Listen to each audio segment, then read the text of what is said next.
Hi guys, I'm your friend Humayun Malik and today we are going to discuss 4 vector. In our today's lecture we will study about 4 vector in theory of relativity. The types of 4 vector like contravariant 4 vector and covariant 4 vector. And we will also discuss the connection between contravariant and covariant 4 vectors. So let's get to it.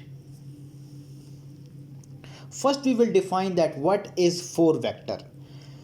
So a 4 vector is defined in 4-dimensional space, and we know that in relativity 4-dimensional space is known as Minkowski space, which we have already done in our previous lecture and link is given in the description. So a Minkowski space consists of 3 space dimensions and 1 time dimension. And our 4 vector is set of 4 objects. Let's suppose A is a 4 vector, then it will have 4 components such as A is equal to A1, A2, A3 and A4. And from these 4 components, 3 are space component and 1 is time component.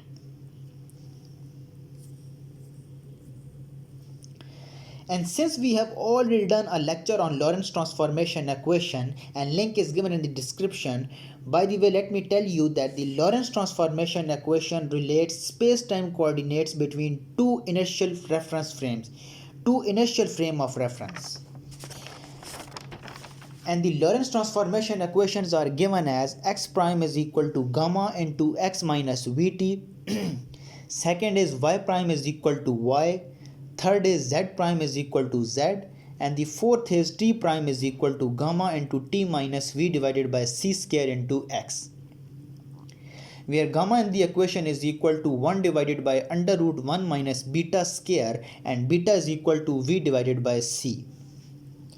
And we have also discussed the inverse Lorentz transformation equation, which are given as ct is equal to gamma ct prime plus gamma beta x prime, and the second is x is equal to gamma beta ct prime plus gamma x prime, and the third is y is equal to y prime, and the fourth is z is equal to z prime. In this case we have considered the motion along only x-axis. And let me give you a hint that in order to get the inverse Lorentz transformation equation, we simply interchange primed and unprimed and replace v by minus v, or we can say that beta by minus beta in Lorentz transformation equations, and we simply get the inverse Lorentz transformation equations. And using the left hand side of the inverse Lorentz transformation equation, we simply replace x0 by ct, x1 by x, x2 by y and x3 by z. So x0, x1, x2 and x3 is our position 4 vector.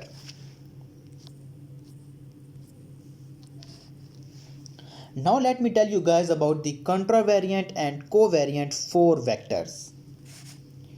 As we have discussed that the 4 vector is set of 4 objects. So let's suppose A is a 4 vector.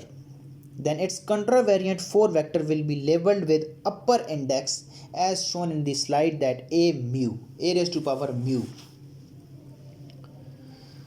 Here A0 is the time component and the remaining 3 A1, A2, A3 are space components of the 4 vector. And one more important thing, that the Greek indices mu and nu has values 0, 1, 2, 3 or t, x, y, z.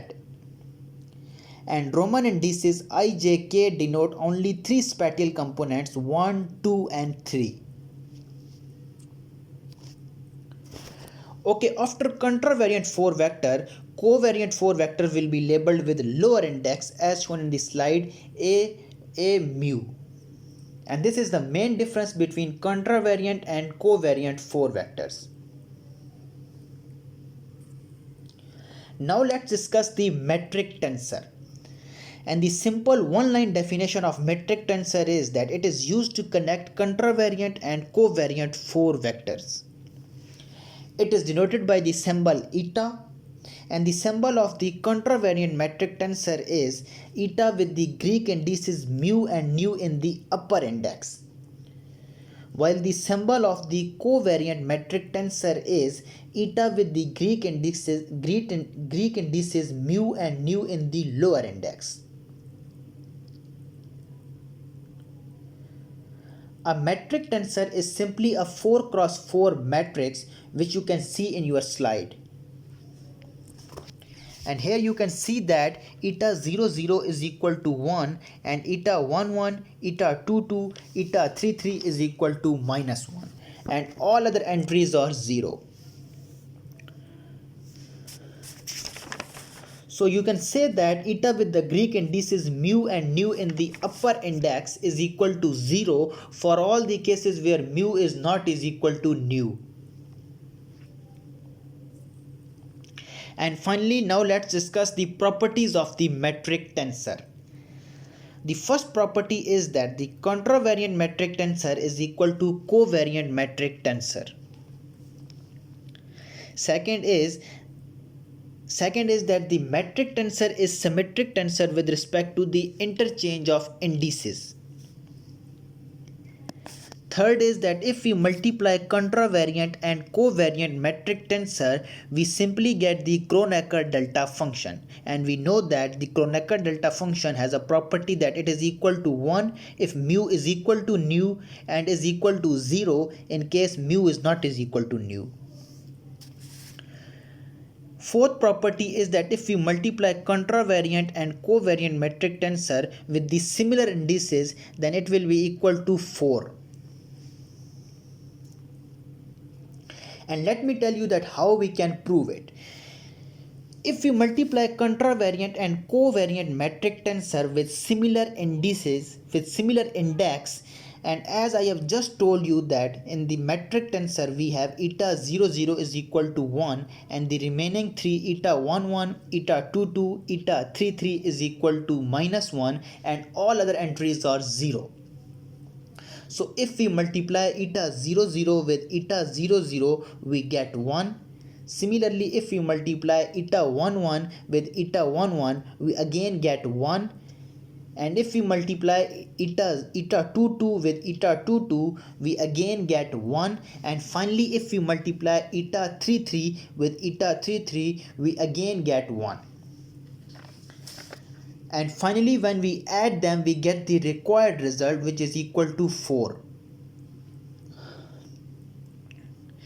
And the fifth property is that if we need to load the index of the contravariant position 4 vector, we simply multiply it with an covariant metric tensor.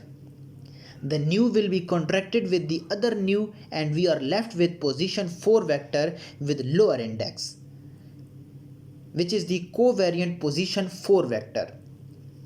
Similarly, in order to convert the covariant position vector to contravariant position vector, we simply multiply it with an contravariant metric tensor and again nu will be contracted with the other nu and we are left with the contravariant position 4 vector. And finally we will discuss the connection between contravariant and covariant 4 vectors. We have the equation a mu is equal to eta mu nu is equal to a raised to power nu.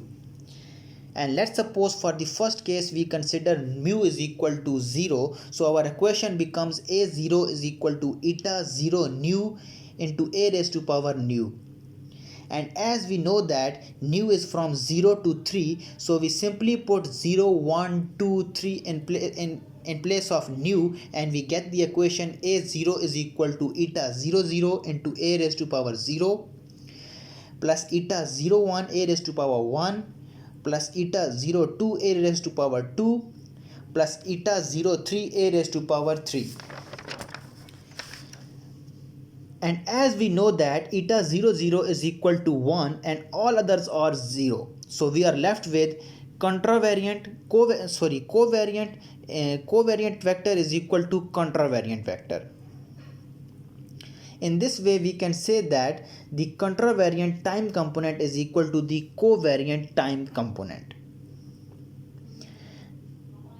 And for the case of mu is equal to 1, 2 and 3, we conclude that the contravariant space component is equal to the negative of the contravariant in the case of mu is equal to 1, 2, 3, we conclude that the covariant space component is equal to the negative of the contravariant space component, that is a1 is equal to minus a raised to power 1, a2 is equal to minus a raised to power 2, and finally a3 is equal to minus a raised to power 3. So this was our lecture in which we have discussed 4 vector and we have also discussed the properties of the metric tensor. See you guys.